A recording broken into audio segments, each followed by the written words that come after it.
नमस्कार, थर्ड आई में आपका स्वागत है। आज मैं अपने सारे दर्शकों को और उन सारे लोगों को जो पिछले अभी 1 वर्ष नहीं हुआ है, 7 अप्रैल को हम लोग अपना पहला जन्मदिन मनाएंगे।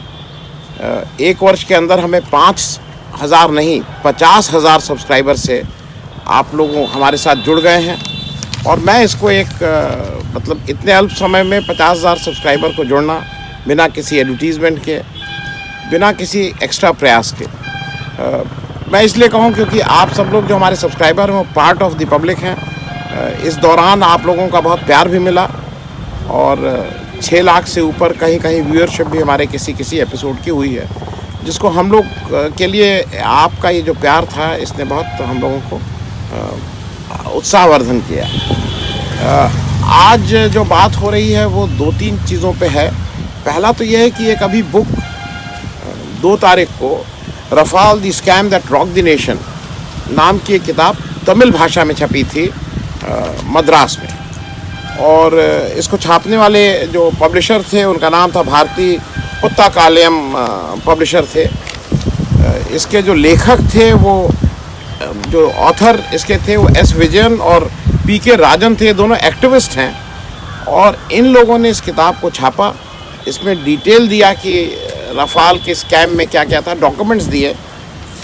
लेकिन जैसा होता है कि कुछ लोगों ने जो अति उत्साह में एक फ्लाइंग स्क्वाड जो इलेक्शन कमीशन का था वहाँ का, जिसको लीड कर रहे थे उस फ्लाइंग स्क्वाड को S Ganesh, assistant executive engineer शायद, और वहाँ के एसपी साहब और 2 कांस्टेबल, इन लोगों ने आके पब्लिशर के यहाँ छापा मारा और ये कहा कि ये किताब इलेक्शन कमीशन ने बैन कर दी और इस बैन करके उन्होंने इसकी सारी प्रतियां जब्त कर ली। उसके बाद इसमें बहुत हो हंगामा हुआ।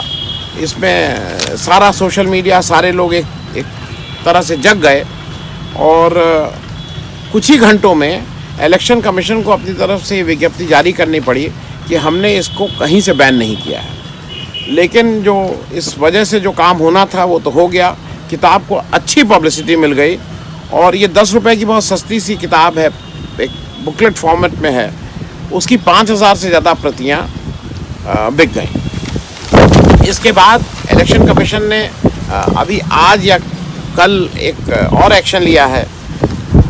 मतलब जो तमिलनाडु के चीफ इलेक्शन ऑफिसर हैं, जो CEO बोले जाते हैं, उन्होंने इसको संज्ञान में लेते हुए कहा है कि ये इलेक्शन कमीशन की तरफ से इस तरह का कुछ नहीं था। ये अति उत्साह में ये जो भी फ्लाइंग स्क्वाड के अफसर साहब लोग थे, इंजीनियर साहब, उन्होंने ये काम किया था। उनको इलेक्शन ड्यूटी के और इस तरह के कामों से हटा दिया गया है और उनको एक कारण बताओ नोटिस भी जारी किया गया है। लेकिन किताब की अच्छी पब्लिसिटी हो गई है। अब चूँकि वो केवल तमिल भाषा में है, इसलिए बाकी उसके जो पढ़ने वाले हों केवल तमिल में होंगे। और इस किताब का शाम को उस दिन विमोचन, जिस दिन ये फिर हुई पब्लिश, हिंदू के एन राम, जिन्होंने इस राफेल घोटाले पे बहुत से चीज़ें लिखी हैं और उनसे जब सुप्रीम कोर्ट में इस तरह का भी कहा गया कि भाई ये चोरी के डॉक्यूमेंट्स हैं, उसको भी उन्होंने डिफेंड किया और उन्होंने कहा कि मैं अपने सोर्स को नहीं बताऊंगा। खैर, इसी की तरह एक दूसरा बात, मतलब ये तो एक पक्ष का हो गया। दूसरे पक्ष में जो भी बीजेपी का जो इवेंट वाला जो सेल है, उससे ऐसा लगता है, हालांकि वो डायरेक्टर लोग अलग हैं, उन लोगों, मतलब एक बीजेपी के समर्थन में एक तरह से आप कह सकते हैं, एक पिक्चर रिलीज़ होनी थी आज 5 अप्रैल को, PM नरेंद्र मोदी, वो एक बायोपिक थी। अब PM नरेंद्र मोदी की पिक्चर रिलीज़ हो रही है, उस पर रोक लगाने के लिए कांग्रेस की तरफ से कुछ लोग मध्य प्रदेश हाई कोर्ट में गए और कुछ लोग महाराष्ट्र के मतलब बॉम्बे हाई कोर्ट जिसको बोला जाता है, वहाँ गए। वहाँ दोनों हाई कोर्ट ने इस पे रोक लगाने से मना कर दिया। अब चूंकि वो फ्राइडे को ही रिलीज़, ऑल इंडिया रिलीज़ होती है किसी पिक्चर की, तो वहाँ पे इन्होंने रोक लगाने से मना कर दिया। 5 अप्रैल को इन लोग आज सुप्रीम कोर्ट में गए हैं और सुप्रीम कोर्ट में जो एक अमन पवार हैं, स्पोक्स पर्सन हैं कांग्रेस के, उन्होंने पिटीशन डाली कि ये मॉडल कोड ऑफ कंडक्ट का उल्लंघन है क्योंकि इससे वोटर प्रभावित हो रहा है। सुप्रीम कोर्ट ने आज 5 तारीख को पिक्चर के रिलीज़ पे बैन लगाया है। बैन मतलब उसको अभी क्लियरेंस नहीं दी है, बैन शायद उचित शब्द नहीं है, और 8 तारीख को मतलब सोमवार के दिन इस पे सुनवाई करेंगे। अब सुनवाई करके वो क्या निर्णय करते हैं ये उसके बाद देखा जाएगा। मैं आपकी जानकारी के लिए बता दूं, इस पिक्चर के जो प्रोड्यूसर हैं वो संदीप सिंह साहब हैं, इसके डायरेक्टर ओमंग कुमार साहब हैं, और इसके जो मेन जिन्होंने भूमिका निभाई है नरेंद्र मोदी साहब की, वो विवेक ओबरॉय साहब हैं।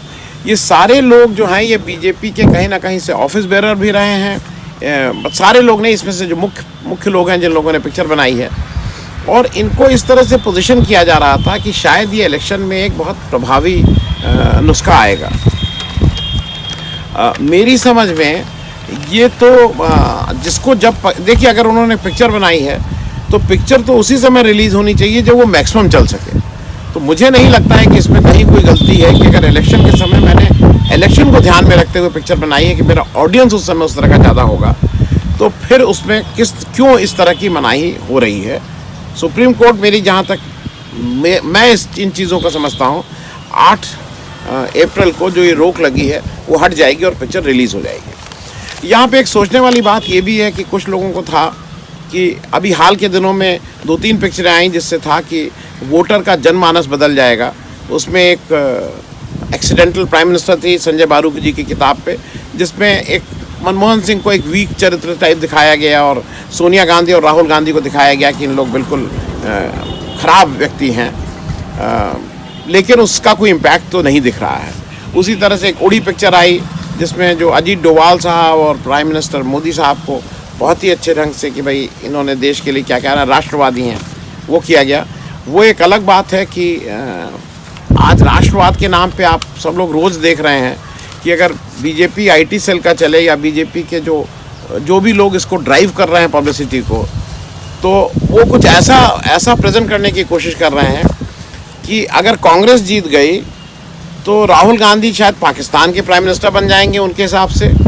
अगर कांग्रेस जीत गई तो उनके हिसाब से तिरंगे की जगह हिंदुस्तान का झंडा पाकिस्तान का झंडा हो जाएगा, और अगर कांग्रेस जीत गई तो हिंदुस्तान में रहने वाले 80% या जो हिंदू हैं वो सब मुसलमान हो जाएंगे दूसरे दिन से। तो ये तो बीजेपी का एजेंडा है, ये जिस ढंग से उसको ड्राइव कर रहे हैं, क्योंकि वो इस इलेक्शन को केवल इन्हीं नॉन सिग्निफिकेंट बातों पे जिनका कोई रोज़मर्रा की ज़िंदगी पे से मतलब नहीं है उस पर लड़ने की कोशिश कर रहे हैं। लेकिन जितना हम लोग गांव में जा रहे हैं या जितना हम लोग दूर दराज के इलाकों में जा रहे हैं, वहाँ पे आदमी अपने पेट की जो भूख है उसकी बात कर रहा है, नौजवान अपने रोज़गार की बात कर रहे हैं। ये पुलवामा और ये मोदी सेना और घर में घुस के मारेंगे, इन सब का कोई असर नहीं है जहाँ तक हम लोग देख पा रहे हैं। जहाँ तक पिक्चर की बात, मैं एक बात और करके कंप्लीट कर लूँ। देखिए, एक ध्यान रखिएगा, इस सदी के जो महानायक बोले जाते हैं, सुपरस्टार हैं, अमिताभ बच्चन भी आए थे पॉलिटिक्स में, एमपी बने थे, लेकिन क्या उन्होंने हिंदुस्तान की पॉलिटिक्स में अगर 0.5% भी 1% भी कुछ चेंज कर पाए थे? उनको छोड़ के जाना पड़ गया था। ये मुश्किल गेम होता है, देश सेवा इतनी आसान चीज़ नहीं है। इस लाइन में बहुत से लोग हैं, गोविंदा हैं, धर्मेंद्र हैं, राजेश खन्ना हैं, मतलब अगर हीरोइनों में लोग स्टे कर गए, हेमा मालिनी जी आई और जीत के रहीं, जयप्रदा जी आई और जीत के रहीं, और एक लेसर एक्टर मैं इसलिए नाम ले रहा हूँ कि वो आए राज बब्बर जी, लेकिन राज बब्बर मूल रूप से पॉलिटिक्स में थे। वो आगरा जो छात्र संघ था वहाँ के ये अध्यक्ष रहे थे, मूलतः पॉलिटिशियन, रोज़ी रोटी के लिए एक्टर, और फिर अब पॉलिटिशियन के रोल में पिछले करीब 20-25 वर्षों से फुल टाइम पॉलिटिशियन जैसे दिख रहे हैं। तो मुझे नहीं लगता है कि कोई पिक्चर या वो इसमें कोई ऐसा कोई बहुत ही बेसिक चेंज लोगों के वोटिंग पैटर्न पे कर देगी। चलते चलते 2 बातें आप लोगों को के साथ शेयर कर लूँ। वो इसलिए कि वो इम्पोर्टेंट हैं, और वो इसलिए कि जो भी इवेंट मैनेज करता है मोदी जी का, क्योंकि सारा पिछले 5 सालों में हम लोग केवल इवेंट देखते आए हैं।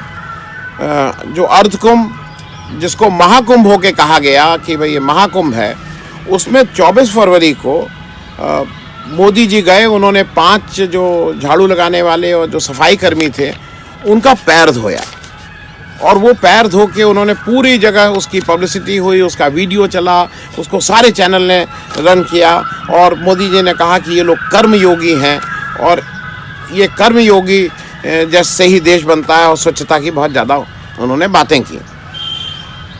कल या परसों में एक रफ कट प्रोडक्शन नाम की एक कंपनी है, मतलब वो उसने एक वीडियो बनाया है, इन सबका इंटरव्यू किया है जो सफाई कर्मी जिनका पैर मोदी जी ने धोया था, और वो दोनों महिलाएं और वो जो बाकी पुरुष हैं वो कह रहे हैं कि पिछले 4 महीने से हमारा वेतन नहीं मिला है। कुंभ जिसमें मालूम नहीं कितने हज़ार करोड़ रुपए खर्च किए गए हैं और जिसमें मालूम नहीं क्या क्या कहा गया है, उसमें इन सफाई कर्मचारियों का वेतन पिछले 4 महीने से नहीं मिला है। एक चीज़ और, जैसे आज की तारीख में आप कहीं चले जाइए तो जो लोकल सांसद है वो अपने नाम पे वोट नहीं मांग रहा है। हर जगह सांसद है वो कह रहा है मोदी जी के हाथों को मजबूत कीजिए, मोदी जी के हाथों को मजबूत कीजिए। लोकल सांसद का चेहरा वो लाने ही नहीं दे रहा है। अब चूंकि मजबूरी है कि उसका अब इस बार बैलेट में उसकी फ़ोटो लगेगी, नहीं तो अगर उसका बस चले भाजपा के जो भी प्रत्याशी हैं तो वो अपनी जगह मोदी जी की ही फ़ोटो लगा के इस इलेक्शन को जीतने की कोशिश करेंगे। लेकिन आपको सुन के ताज्जुब होगा कि एक ऐसी भी पार्टी है जो मोदी जी के साथ गठबंधन है। तमिलनाडु में 5, 6, 7 पार्टियों से इन्होंने गठबंधन किया है। AIADMK, BJP, PMK, DMDK और AINRC, all India NR Congress जो है, इसने इनके नेता जो के नारायण स्वामी हैं, जो लोकसभा के कैंडिडेट हैं, इन्होंने जब अपने पोस्टर लगाए हैं और ख़ास करके उन इलाकों में जहाँ पे मुस्लिम बाहुल्य है, शायद हिंदुस्तान की अकेली कॉन्स्टिट्यूंसी होगी जहाँ पे मोदी जी, मतलब बीजेपी के साथ गठबंधन में मोदी जी के फेस को इन्होंने वहाँ से हटा दिया है, क्योंकि इनको ये लग रहा है कि मोदी जी का चेहरे से वोट नहीं मिलेगा। शायद मेरे ख्याल में ये भी एक रिकॉर्ड है। बाकी जगह सब लोग मोदी जी के चेहरे पे वोट ले रहे हैं, लेकिन एक व्यक्ति ऐसा भी है, मतलब एक कंस्टिट्यूंसी ऐसी भी है, एक पार्टी ऐसी भी है, गठबंधन के बाद होने में भी मोदी जी के चेहरे से उसको डर लग रहा है कि उससे उनके वोट कटेंगे। बाकी आप लोगों को फिर से हमारे चैनल को सब्सक्राइब करने के लिए बहुत बहुत धन्यवाद। Thank you. अगर आपको हमारा कार्यक्रम अच्छा लगा तो कृपया सब्सक्राइब करें और साथ में वो छोटी घंटी भी दबा दें, जिससे आपको जब भी कोई नया वीडियो, नया एपिसोड अपलोड हो तो आपको उसकी सूचना मिले।